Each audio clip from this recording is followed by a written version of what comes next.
Hi. So today we have an interesting patient. So he is a 42-year-old patient and is married for the past 12 years.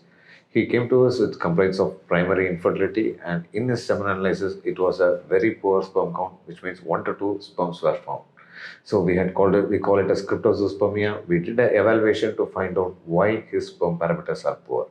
His FSH and LS levels are very high, which means soon his sperm parameters can become zero. So what we suggested him is we try to stimulate you, and within the next 4 to 6 months we have to plan for a conception. So today what we have done is we have planned for this testicular injection followed by the hormonal medication to improve his sperm parameters, and based on the improvement we have to plan for which method he is planning to have a conception. Let's see.